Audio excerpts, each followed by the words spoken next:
Hi again, everybody, and welcome to the final Ingles Furman Radio Network preview of the 2025 college football season as the Paladins close out their year on Saturday at Death Valley to take on the Clemson Tigers. I'm Dan Scott. It is great to have you with us as always. David Cobb, Tom Van Hoy, and I will have all of the action on the radio via the Fan Upstate on Saturday from Clemson. We'll get you set for the broadcast information coming up in just a bit. But the Paladins coming off of a 32-14 win over VMI, clinching no worse than a 500 season, which is a 3-game improvement over last year. 6-5 going in, and Clemson having an uncharacteristic season under Dabo Swinney. They are 5-5, needing a win this week to clinch bowl eligibility. And then, of course, they have South Carolina looming on Thanksgiving weekend in that traditional rivalry. It is a series that, as you might imagine, has been very lopsided in Clemson's favor over the years. Actually, this matchup was Clemson's very first football game way back in 1896. But you see the Tigers lead the overall series 44-10-4, at home 26-2, in Greenville 18-8-4. And the last time these teams met was 2022. It was the season opener. No, actually the second game of the year for the Paladins, and a 35-12 loss. But that was a game that saw Furman offensively actually outgain Clemson in that one. Clemson has won 32 consecutive games in the series. For Furman, obviously it's an opportunity to go play in one afternoon in front of almost as many fans as we have played before the entire season. I did the numbers based on what Hunter Reed provided in the stats for home and away, and Furman has played before combined crowds in its first 11 games of just over 82,000 people this year. There will be 80,000 plus at Death Valley on Saturday, so it's going to be a huge opportunity for Furman's kids to get to play in that kind of environment. It's going to be a nationally televised game on the CW with Tom Brenneman and crew providing the play-by-play, and a chance for players like Joshua Stone King, who have been so dominant at the FCS level for Furman this year, for an Evan James, the outstanding freshman, to go onto that level. Trey Hatton, you can go down the line for the individual Furman players who have had really good years to get to experience and put their skill set on the line against Clemson this week. But the bigger issue, obviously, for Furman is playing as well as they can, and then heading into the offseason, as Clay Hendricks talked about on Tuesday, from a retention standpoint, making sure you keep everybody together. The roster for Furman is still about 70 or more percent redshirt sophomore and under. So when you take the 30,000-foot view of this season, yeah, there's some disappointment because you can point to at least 2 games you feel like you definitely should have won that you let get away, and some other opportunities. But still, you're going to double your win total from last year. You are exponentially better than last season, as we have seen, especially on the offensive end.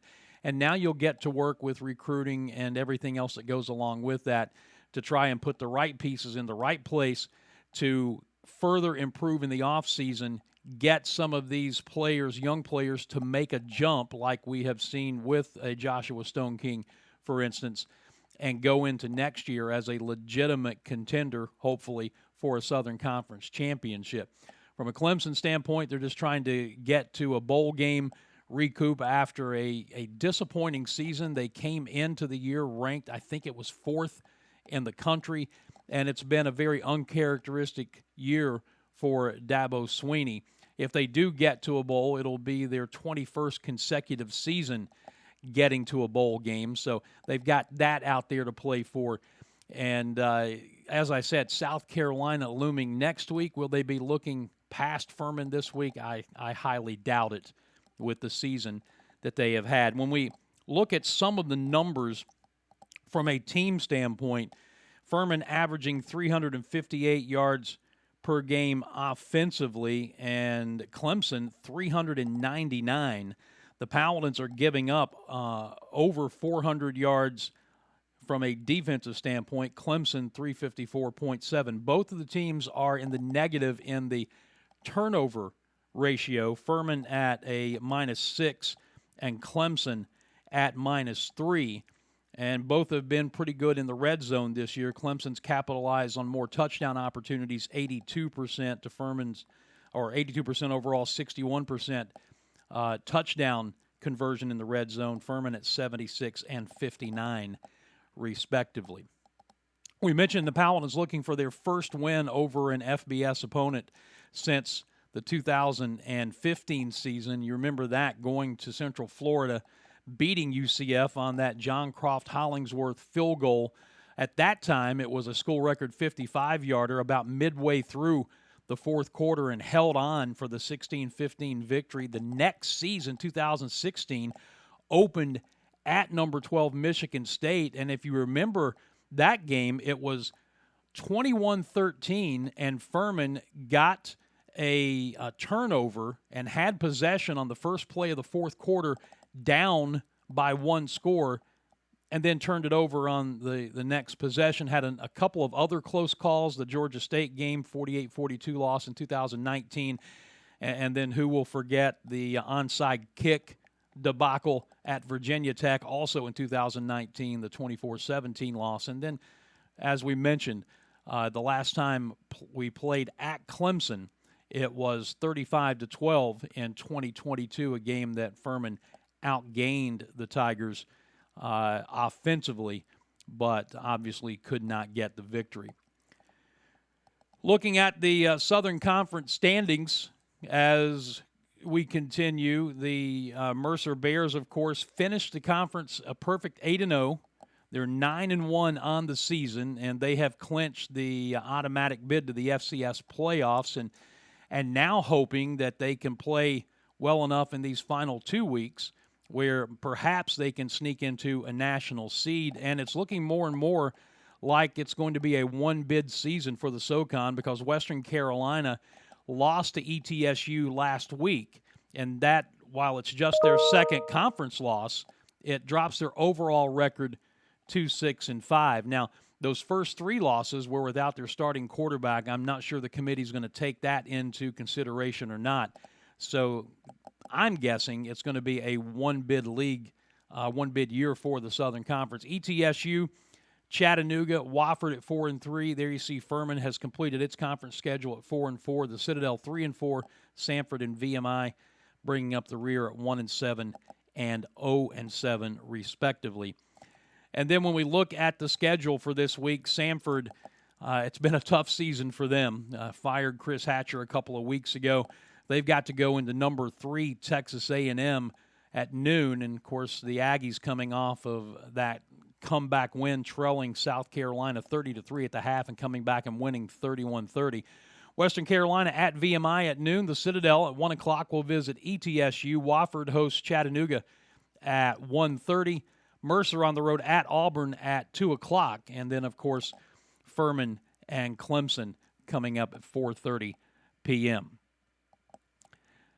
So it should be a fun afternoon at Death Valley. The weather is supposed to be nice. 4:30 seems to be an odd start time, but television decrees that's when it's going to be played, so that's when it's going to be played. There are some, as you might be aware, some significant Furman and Clemson connections between these two programs. 4 Furman head coaches have also coached at Clemson, including one Clemson graduate. Dizzy McLeod was Clemson's line coach in 1927. Art Baker, an assistant at Clemson, of course, was the head coach here at Furman. Bobby Johnson, a 1973 Clemson graduate. And then, of course, former IPTAY director George Bennett was the former athletic director here at Furman before he left to go to Clemson. And just want to say to George's family right now, from all of us at Furman, we are keeping you in our thoughts and prayers, because George's health is not good at the moment. So, Jeff, if you happen to see this, we're praying for your dad and your family. And there are some former Paladins now on the Clemson staff, including one of the best quarterbacks that Furman has ever had. Jordan Sorrells is the general manager for Dabo Swinney's program. Robbie Caldwell, Clemson's former offensive line coach, now it's director of high school relations, is, of course, a Furman grad, was an assistant coach here, and Clemson director of football administration and player personnel, Mike Dooley, is a 1998 Furman graduate. So a lot of ties between these programs, and why not? The campuses are less than an hour apart. It's going to be good to see some old friends over at Clemson, and we're going to see if Furman can come in and put together its best 4 quarters of the season in its final opportunity in 2025. Mentioned that the TV broadcast is on the CW. It is a national television broadcast, which is big for Furman, especially since our kids don't get the opportunity to play on national TV that often. 4:30 kick, that means we are on the air with the Pepsi Countdown to kickoff at 3 p.m. via the Fan Upstate, 97.7 FM in Greenville, 97.1 in Spartanburg, and everywhere on the Odyssey app and Odyssey.com. Of course, we'll have our booth cam on my Facebook and X pages. And if you want to listen in the stadium, you can get 97.7 FM in the stadium on your radio over in Clemson. Looking forward to it and hoping that the Paladins can go over and, who knows, maybe shock the world on Saturday afternoon at Death Valley. We look forward to having you with us on the broadcast if you can't make the game. And we'll talk to you at 3 p.m. with the Pepsi Countdown to kickoff. Until then, I'm Dan Scott saying God bless you and so long, everybody.